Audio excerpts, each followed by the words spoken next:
Perdoa-me, Senhor. Este será o título da nossa 7ª lição, do segundo trimestre do ano de 2023, da classe de jovens.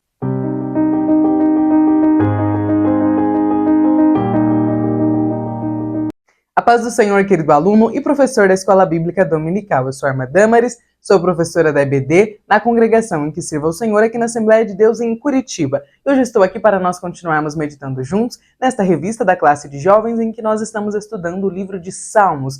Para a glória de Deus e edificação nossa, nós já chegamos hoje na lição de número 7, na metade da nossa revista, da nossa caminhada durante todo este trimestre, aprendendo mais a respeito do Senhor através dos textos que o livro dos Salmos tem a nos ensinar. E hoje nós iremos aprender com o Salmo de número 51, aquele salmo tão famoso escrito por Davi, no período em que ele peca de uma forma que o Senhor precisa usar, um profeta para ir diante dele e fazer com que ele confesse o seu pecado. Então hoje nós teremos como texto principal o Salmo 51, verso 1, que nos diz assim: Tem misericórdia de mim, ó Deus, segundo a tua benignidade, apaga as minhas transgressões, segundo a multidão das tuas misericórdias. No resumo da lição, para viver um processo de restauração espiritual, é preciso reconhecer a benignidade e a misericórdia de Deus, bem como confessar o pecado praticado e abandoná-lo. Como objetivos para esta aula, nós temos 3. Primeiro, compreender que o Salmo 51 é um clamor por misericórdia e confissão. Segundo, mostrar o anelo do salmista por sua restauração. Terceiro, explicar que depois da confissão e restauração da comunhão com o Senhor, estamos então prontos para adorá-lo. Nosso texto bíblico é o Salmo 51 e nós leremos do verso 1 ao 17. Vamos ler juntos?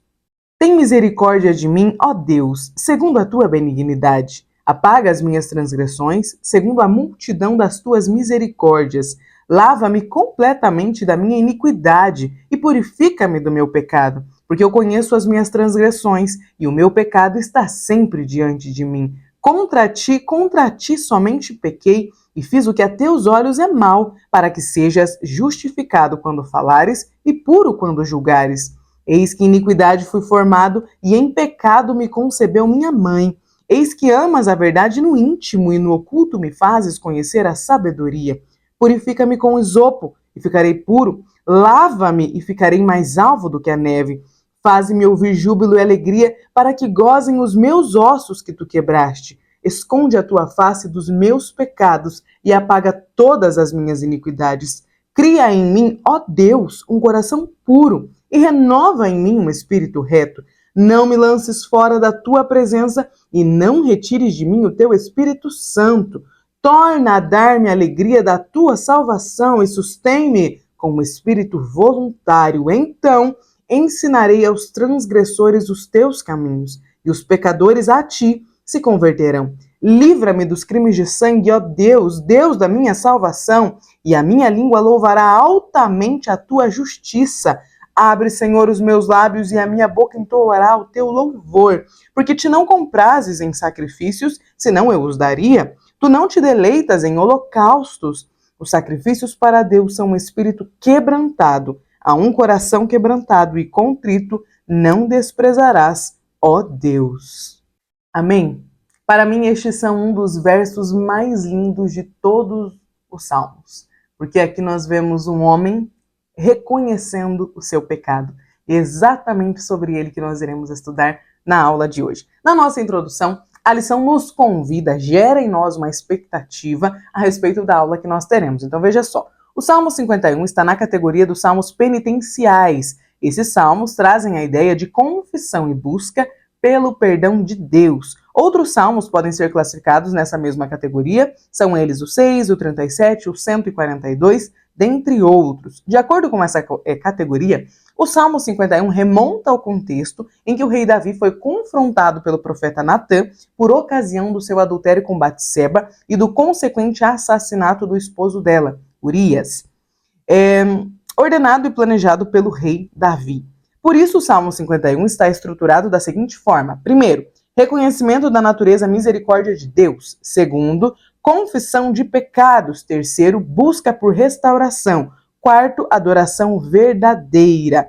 Assim, nesta lição, nós estudaremos a misericórdia de Deus, a necessidade de confessar o pecado para ser restaurado e a disposição de viver o processo de restauração e, finalmente, viver a adoração pública de maneira restaurada. E eu pulei aqui o quinto, o Salmo está estruturado, eu falei em 4 partes, mas na verdade são 5 também. Tá aqui, eu acabei pulando a parte do bem a Sião. Então são 5 partes: reconhecimento da natureza e misericórdia de Deus, confissão de pecados, busca por restauração, adoração verdadeira e o bem a Sião. É o que nós estudaremos a partir de agora. Primeiro tópico, misericórdia e confissão. Primeiro subtópico, um clamor por misericórdia. Nos 2 primeiros versículos, chama a atenção a expressão: tem misericórdia e benignidade, apaga minhas transgressões e tua misericórdia, lava-me e purifica. O salmista tem uma clara noção de que Deus é benigno e misericordioso. A benignidade do Senhor dura para sempre e as suas misericórdias não têm fim. Por isso, só Deus pode lavar e purificar a alma do salmista. Assim, o rei Davi tem plena certeza de que se dirigir diretamente a Deus é a melhor decisão. Ele é benigno e misericordioso. Só ele pode lavar e purificar a sua alma. Segundo subtópico, confessando o pecado. O salmista se dirige a Deus de maneira humilde, confessando e especificando o seu pecado. Este estava tão patente diante dele que a expressão "em pecado me concebeu a minha mãe" revela que o salmista reconhece a inclinação humana para o pecado desde o início da existência humana.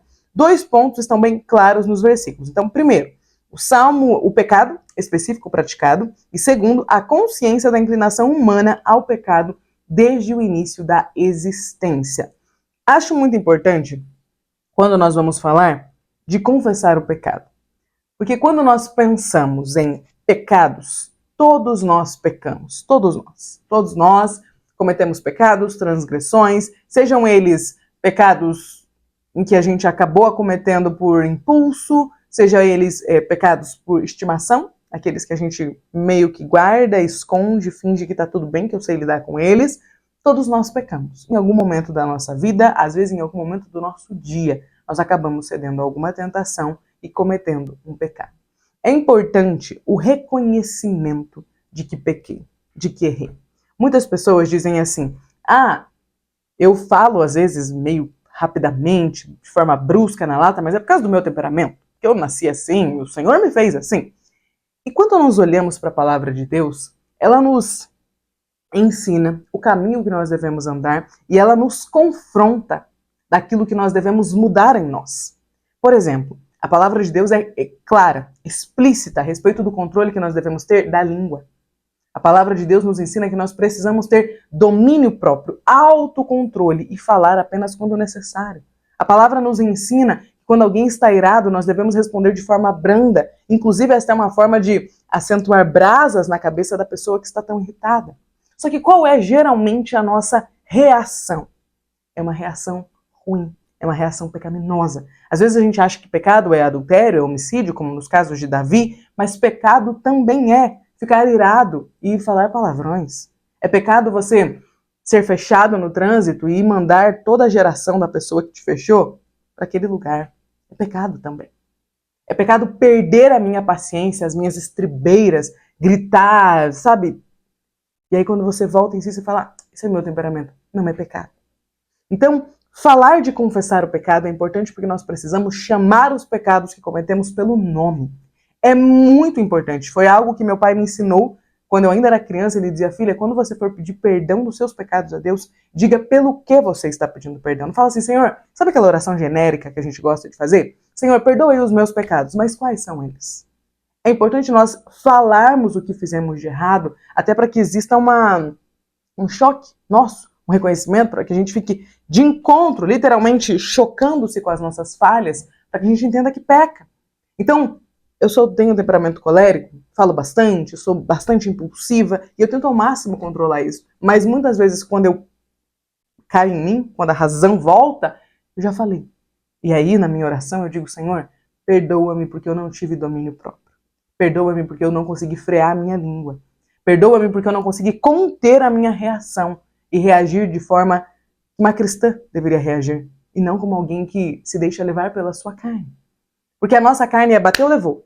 Só que o Espírito Santo deseja trabalhar em nós a ponto de que, ao bater, alguém bater na gente, a gente ou dê a outra face ou esteja parado. Fique quieto. E é muito difícil estar diante de alguém que às vezes está te acusando, te afrontando, e ficar quieto. Mas é o que a palavra do Senhor nos ensina. Então, pecado e pedir perdão de pecado não é só quando há um adultério, quando há uma fornicação, quando há um roubo, um assassinato. Não! É pecado também mentir. É pecado reagir de forma agressiva. E nós precisamos aprender a estar diante de Deus e falar: Senhor, eu pequei, eu menti hoje. Hoje, Senhor, eu ignorei uma lei de trânsito. Hoje, Senhor, eu comi além da conta. Tudo isso é pecado. E tudo isso precisa ser confessado diante de Deus, sabendo que Ele é misericordioso e é poderoso para nos perdoar. Amém? Vamos continuar? Terceiro subtópico: Deus é quem remove o pecado. Contra a prática do pecado, só há um antídoto, um único: voltar-se ao Deus misericordioso por intermédio de Jesus Cristo e confessar o pecado. Todo pecado é contra Deus somente. Embora Davi tivesse adulterado com Batseba e condenado à execução de Urias, foi contra ti somente que pequei. Davi havia violado vários mandamentos e por isso o seu pecado era exclusivamente contra Deus. Logo, quem peca contra Deus só pode ser lavado, bem como purificado e ter o seu coração limpo por Ele mesmo, por intermédio do nosso Senhor Jesus. Assim, o caminho para a restauração do jovem cristão de maneira humilde é se dirigir ao Deus misericordioso, confessando especificamente, chamando pelo nome, o pecado cometido, especificando, tendo a consciência de que somente Deus pode remover a mancha deletéria do pecado por meio do Senhor Jesus. Nós fazemos parte da nova aliança e temos Jesus Cristo. Pedimos perdão ao Pai através do caminho que o Filho abriu para nós. E nós clamamos pelo perdão do Senhor através do sangue de Jesus. É o sangue dele que nos limpa de todo o pecado. Nós, diferente de Davi, não nos ajoelhamos e colocamos roupas como panos de saco para estarmos diante de Deus nos humilhando como faziam na antiga aliança. Nós não precisamos oferecer a Deus a morte de vários animais. Nossa forma de pedir perdão é diferente, porque nós clamamos pelo sangue de Jesus Cristo, que morreu por nós na cruz, que se entregou, que se sacrificou para que os nossos pecados fossem perdoados. Então nós temos algo que Davi não tinha. Nós temos Jesus Cristo, o Filho de Deus que veio a este mundo e morreu para que os nossos pecados fossem perdoados. Que a gente não esqueça do sacrifício de Jesus e não deixe ficar para trás na nossa memória, na nossa mente, o fato de que o Senhor nos perdoa e de que Jesus já ofereceu perdão para nós e que o antídoto para uma vida de entregue às práticas pecaminosas é confessar e desejar não cometer mais o mesmo pecado. É importante confessar, se arrepender, especificar qual foi o seu pecado e não voltar mais a praticar. Vamos continuar? Segundo tópico, buscando a restauração. Primeiro subtópico, purificando a vida interior. A prática do pecado nasce de dentro do ser humano. Isso devido à corrupção total da natureza humana como consequência do advento do pecado, da queda. Nesse sentido, nós contemplamos o pecado do salmista. Purifica-me, lava-me, apaga, cria em mim um coração puro. O salmista sabia que Deus aprecia a verdade da nossa vida interior, pois diante dele tudo está patente. Somente Deus pode criar um coração puro, não mais sujo pelo pecado. Um espírito reto, não mais uma vida torta. A nossa vida interior precisa ser purificada para que a presença do Espírito Santo seja uma realidade. E assim, tenhamos de volta a alegria da salvação e um espírito voluntário nas coisas de Deus. É preciso que o Senhor nos lave, nos purifique, nos dê um novo coração limpo. reto, para que nós consigamos ter alegria na salvação e desejo pelas coisas espirituais. Alguém que está entregue às práticas pecaminosas não sente um desejo natural de orar. Não sente um desejo natural de jejuar, de ajudar alguma pessoa, de praticar as famosas práticas de misericórdia, né? De ajudar o próximo, de amar o próximo, de melhorar. Alguém que está entregue a uma vida de pecados não tem o desejo de ter domínio próprio, de ser longânimo. Alguém que está entregue às práticas pecaminosas não consegue desejar as coisas espirituais. É como alguém que está cheio, mesmo diante de uma mesa maravilhosa, cheia de delícias, essa pessoa não consegue desejar comer porque ela já está cheia. Quando nós estamos entregues às práticas pecaminosas, nós não conseguimos mais desejar as coisas espirituais. E aqui está um bom termômetro para a nossa vida espiritual. Saber se eu ainda consigo desejar as coisas de Deus, ou será que aos poucos as coisas de Deus vão me causando uma espécie de repulsa? Alguém fala em orar e eu fico tipo, eu fico cansado da oração. Sabe, não quero? Orar cansa. Jejuar cansa da fome, deixa a gente fraco. Não quero. Cuidado.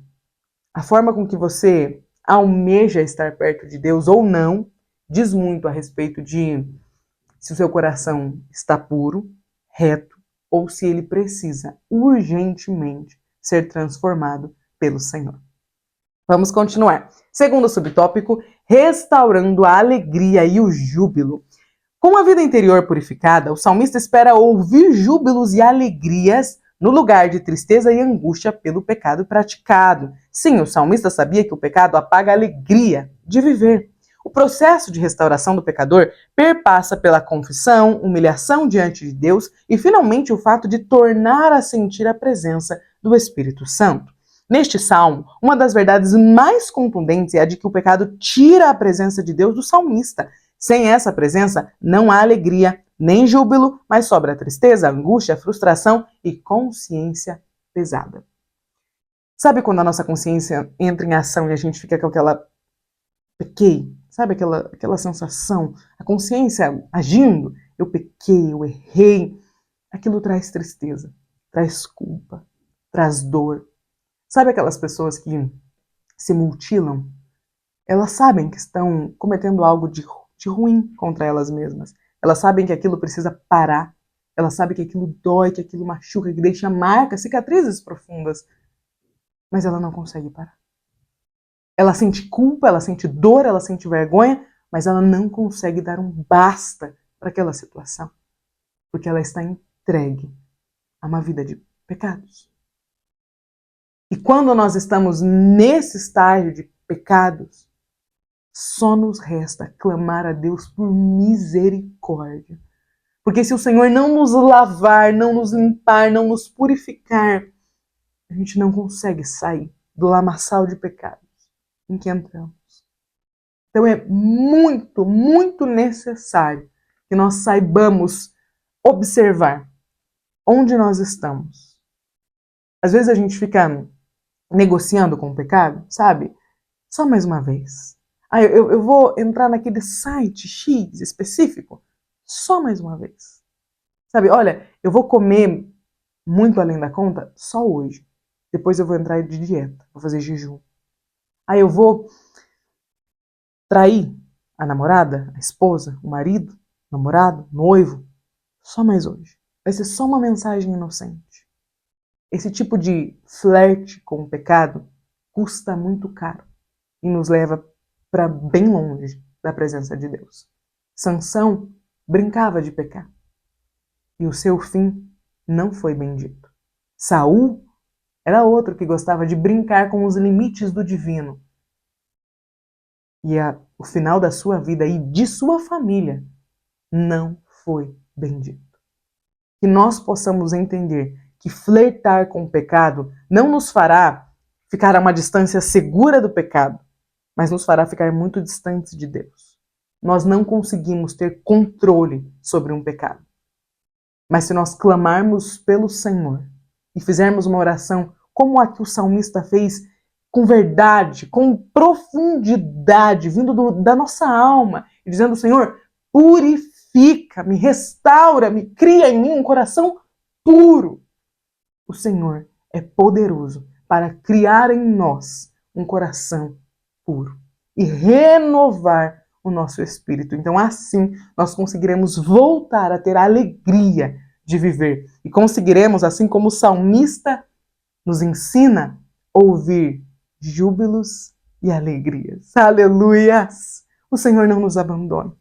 Mesmo que nós sejamos inclinados a pecar por conta da queda, ainda assim, o Senhor está sempre desejoso de nos restaurar, de nos trazer para mais perto, de nos ajudar, de estender a mão, de ser o nosso refúgio, o nosso porto seguro, mas nós precisamos dar o primeiro passo. Não existe pecado grande demais para que o Senhor não perdoe. E não existe pecado pequeno demais para o qual não seja necessário o reconhecimento e um pedido de perdão.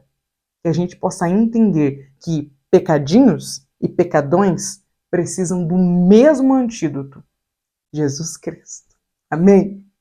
Terceiro subtópico, a restauração começa pela renovação interior. Nós precisamos lembrar de que a obra da restauração de uma vida que caiu no pecado é de Deus e não meramente uma decisão humana. Ele pode dar um coração puro e um espírito reto. Outro sim, o Espírito Santo sempre apelará para a nossa consciência, a fim de que não fiquemos imersos na prática do pecado, pois é Ele quem nos convence do pecado, da justiça e do juízo. E, finalmente, há uma vida plena no Espírito, de alegria e júbilo para servir a Deus em sua obra e na vida. Entretanto, tudo começa pela purificação do coração e o estabelecimento de um espírito reto. Tudo começa pela renovação interior do jovem cristão. Aqui é muito importante nós entendermos que a nossa consciência nos acusando é o Espírito Santo. É o Senhor quem nos convence do pecado. Então, quando a gente fala: Senhor, sim, eu quero um espírito reto, porque o processo de convencimento do Espírito Santo já agiu em nós. Ainda assim, algumas pessoas são convencidas do Senhor, pelo Espírito Santo, de que pecaram, mas não querem parar com aquela vida de pecados. Quantas pessoas sabem que estão errando, que estão pecando, sentem medo, vergonha, se sentem sujos, mas ainda assim voltam sempre a pecar, para o mesmo lugar. Então o Espírito Santo nos convence de que nós pecamos, mas quem dá um basta e clama pela ajuda do Espírito Santo somos nós. O desejo do Senhor é que Ele nos convença e que a gente se arrependa, que a gente dê uma volta, faça um retorno. Só que muitas vezes nós gostamos da sensação que o pecado traz. Porque, a princípio, é uma sensação gostosa. Se não fosse, ninguém pecaria. Se pecar doesse tanto e não provocasse nenhum tipo de sensação boa, ninguém pecaria. Mas é que o pecado, ele nos rebela contra Deus, mas ele nos faz, nos traz aquela sensação de: estou fazendo algo proibido? Uau, gostoso, legal?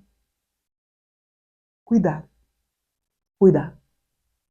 Porque enquanto nós estamos tendo consciência de que pecamos, de que erramos, o Espírito Santo está nos dando uma segunda chance. Ele está tentando nos convencer do nosso pecado. Mas existe um momento em que a gente pode simplesmente ultrapassar a linha de convencimento e não ter mais apelo para a consciência. É dessa forma que muitas pessoas atravessam uma linha e não conseguem voltar mais. Que o Senhor tenha misericórdia de nós e que nós não percamos a nossa consciência. Que o Espírito Santo não deixe de agir nas nossas vidas, mas que a gente continue tendo medo, sentindo vergonha, culpa, porque enquanto isso está acontecendo, é sinal de que ainda resta algo em nós, aqui, nos convencendo do nosso pecado. E esse algo é o Espírito Santo. Vamos para o nosso terceiro tópico, prontos para adorar. Primeiro subtópico, o desejo de participar da adoração pública. Lembre-se de que os salmos são canções para adorar, principalmente no templo. O salmista tem o desejo aqui de louvar a justiça divina, por isso o pedido de livrá-lo dos crimes de sangue, certamente uma alusão ao assassinato de Urias. Assim, uma vez perdoado, o salmista estaria pronto para adorar publicamente no templo do Senhor, de acordo com a justiça divina. A adoração pública congregacional tem a ver com o real estado do interior da vida do salmista. Segundo subtópico, quebrantamento e contrição. Os versículos 16 e 17 aprofundam ainda mais a questão de estado interior para a adoração pública. Note as expressões espírito quebrantado e coração quebrantado e contrito. Essas expressões não substituíram o sistema de sacrifício levítico, pois ele é retomado no versículo 19. A ideia é de que não podemos nos apresentar para a adoração pública de maneira mecânica, superficial. Nesse sentido, o salmista entende que todo o seu ser deve estar presente no ato da adoração, isto é, espírito, alma e corpo. Espírito e coração quebrantados e contritos são a prova de que a vida inteira do adorador está ali, diante de Deus. Uma das coisas que eu mais amo do cristianismo é o convite que o Senhor nos faz para oferecermos um culto racional. O Senhor não quer que nós estejamos em transe num culto. Ele não quer que a gente esteja ali porque eu não tinha opção. Sabe, eu estou aqui porque eu não tinha opção, eu tinha que estar aqui. Não. O Senhor deseja a nossa verdade e a nossa razão num culto. Sabe o que isso significa? Que quando você está cansado e você vem para a igreja cansado, sabe, exausto, e aí você chega e você dobra os joelhos e faz a oração, naquele momento o Senhor quer a nossa verdade. O que é a nossa verdade? Ó, Senhor, eu vim te adorar porque... Não. Senhor, eu estou cansada, estou exausta, mas eu vim te adorar. Na tua casa, oferecer o meu sacrifício, o meu culto a ti. Hoje, Senhor, não é um culto de alguém descansado, não é um culto nem de alguém que queria estar aqui. De verdade, eu queria estar em casa tomando um banho e indo dormir, mas eu vim. Culto racional é um culto verdadeiro. É um culto onde Davi não vai diante da congregação e esconde o seu pecado, e esconde o que ele fez, mas é um culto onde Davi não só confessa o que ele fez, como ele canta o que ele fez. Como ele diz, eu pequei, eu errei, eu adulterei. Eu não só desejei a mulher do meu próximo, como eu tomei a mulher do meu próximo. Mas não parou por aí. Eu cometi um crime contra a vida do marido dela. E eu encaminhei uma ordem para que o comandante, para que Joabe, o colocasse na frente da batalha e deixasse ele sozinho para guerrear. Eu pequei, eu errei, mas o Senhor me perdoou, o Senhor me purificou. E eu estou aqui porque o Senhor é bondoso, é misericordioso e eu estou cantando a restauração que Ele fez em mim. Então eu estou aqui de corpo, de alma e de espírito, com verdade, confessando o meu pecado, sabendo que as consequências do meu pecado virá. Porém, eu estou aqui. A adoração pública não pode parar por conta dos meus pecados. O Senhor me perdoa, me restaura e Ele deseja que eu continue seguindo diante de todos. Os nossos pecados não devem ficar encobertos, mas precisam ser expostos para que haja perdão e ensinamento através deles. Talvez algumas pessoas, por conta dos nossos pecados e da correção que nós receberemos, não cairão no mesmo erro, não cometerão o mesmo pecado. É por isso que depois que a gente peca, a gente não deve ser excluído da congregação. Existe um momento de tratamento, mas este tratamento é no partir do pão, é junto, é na comunhão. Todos nós pecaremos em algum momento, mas ainda assim a gente não deve deixar a adoração pública de oferecer o nosso culto ao Senhor em um culto racional. Senhor, eu pequei hoje, eu errei, mas eu estou aqui. Eu reconheço os meus pecados e eu desejo te servir e te adorar. É esse o ciclo do pecado que deve acontecer, de tratamento, de recuperação de um pecado. A gente pede perdão, nós somos perdoados, então nós começamos de novo uma nova vida. Aleluias! Terceiro subtópico, fazendo o bem para os outros.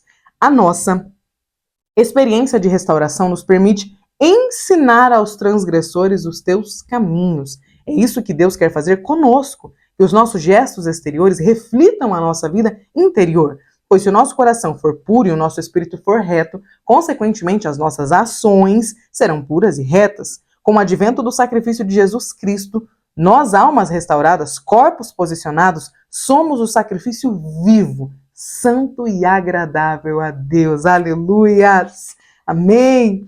Vamos para a nossa conclusão. Todos nós estamos vulneráveis ao pecado. Por isso, a palavra de Deus nos ensina a vigiar e a cuidar de nossa vida espiritual. Entretanto, quando acontece um acidente de percurso na vida do jovem cristão, é importante que ele não deixe de perceber que Deus é misericórdia, que é necessário confessar especificamente o pecado praticado, primeiramente a Deus, em seguida ao pastor da igreja e finalmente viver o processo de restauração espiritual. O Espírito Santo nunca deixará de apelar às consciências dos que temem a Deus. É tempo de humilhar-se, é tempo de confessar, é tempo de ser restaurado ou restaurada por Deus. Querido professor, obrigada por ter chegado até aqui. Esta é uma aula maravilhosa, porque ela fala de perdão.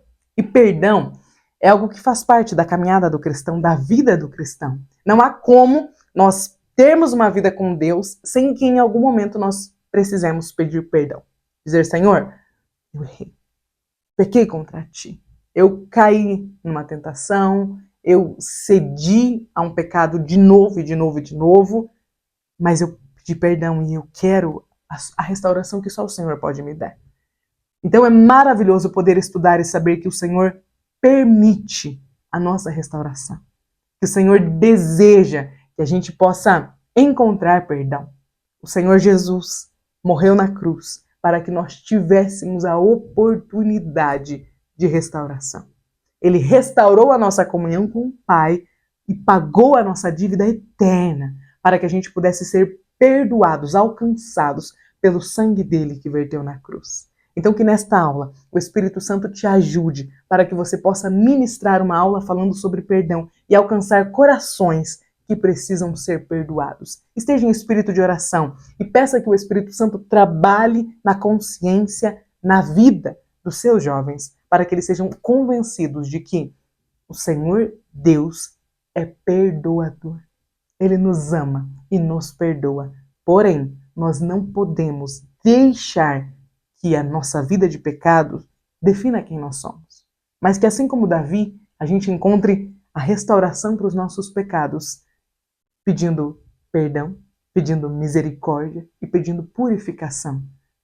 Deus é poderoso para nos perdoar e para nos resgatar de uma vida entregue à prática de pecados. Que a gente não perca de vista o perdão de Deus e desfrute dele. Afinal, Jesus morreu na cruz para que nós pudéssemos ser perdoados. Deus abençoe e até a próxima aula.